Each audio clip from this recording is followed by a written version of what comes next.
కొందరైతే సగం లివర్ పాడైపోయి ఉంటది అప్పటికే. కొందరైతే రక్తం కక్కునే స్టేజ్‌లో ఉంటారు.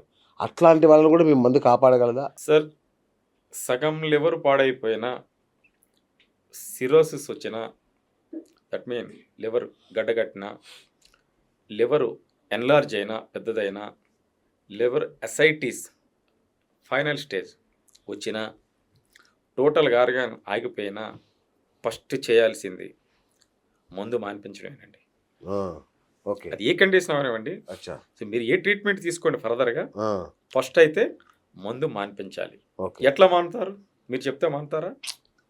మీరు కౌన్సెలింగ్ ఇస్తే మానుతారా? అలా మానేవాళ్ళైతే ఎప్పుడో మానేసుండాలి. సో, ఎనీ టైమ్, హ్మ్. ఎనీ పొజిషన్ హ్మ్. ఫస్ట్ మందు మానాల్సిందే. ఓకే. ఇది తీసుకోవటం వల్ల వాళ్ళ బాడీకి గానీ, వాళ్ళ ఆర్గాన్స్ గానీ హ్మ్. ఎటువంటి ప్రాబ్లమ్స్ ఉండవు. దెన్ సపోర్ట్ టు ఎనీ అచ్చా! Other treatments. ఏ ఓకే. డాక్టర్‌కైనా చూపించొచ్చు. రైట్. ఇప్పుడు వేరే డాక్టర్సు వేరే ట్రీట్మెంట్ ఇస్తుంటారు. హ్మ్. ఆయన లివర్‌కో, లేదంటే కిడ్నీకో, లేదంటే హార్ట్‌కో, లేదంటే బ్రెయిన్‌కో సంబంధించి ఏవో ట్రీట్మెంట్స్ ఇస్తుంటారు. అవును. ఇది కూడా తీసుకోవచ్చండి. ఓహ్! పారలెల్‌గా వాటితో పాటు తీసుకోవచ్చు. ప్యారలెల్‌గా తీసుకోవచ్చు. పారలెల్‌గా ఇది తీసుకోవచ్చు.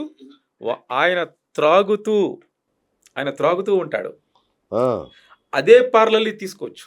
ఓహో! ఆయన తాగుతూ ఉంటాడు. తాగుతుండా గూడా తీసుకోవచ్చు. ఆయన ఆపేసి రాడుగా మన కోసం. ఓహ్! సూపర్. ఆయన త్రాగుతూ ఉంటాడు. ఆ పొజిషన్‌లో కూడా ఇది పారలెల్‌గా దీన్ని ఆ! ఎక్కించి, దీన్ని ఫోర్స్ చేసి దాన్ని ఆపాలి. అచ్చా! అంటే దీని ఫోర్స్ ఎక్కువవుతుంది. ఓకే. మన ట్రీట్మెంట్ ఫోర్స్ ఎక్కువవుతుంది. ఓకే. ఆయన తాగితే తాగొచ్చు అంటాను. నేనైతే ఏమంటానంటే, ఆ! కంటిన్యూగా చేయండి. ఆయనకేం ఇబ్బంది పెట్టొద్దు. ఆయనతో కూల్‌గా మాట్లాడండి. ఆయనతో ఆర్గ్యుమెంట్ చేయొద్దు. అవన్నీ అయిపోయాయి. హ్మ్. ఆర్గ్యుమెంట్ చేయకుండా కూల్‌గా మీరు మాట్లాడండి. ఆయన ఏదంటే అదే అనండి. ఆయన ఏం తింటే అదే పెట్టండి. ఒక 15 రోజులు టైం తీసుకోండి.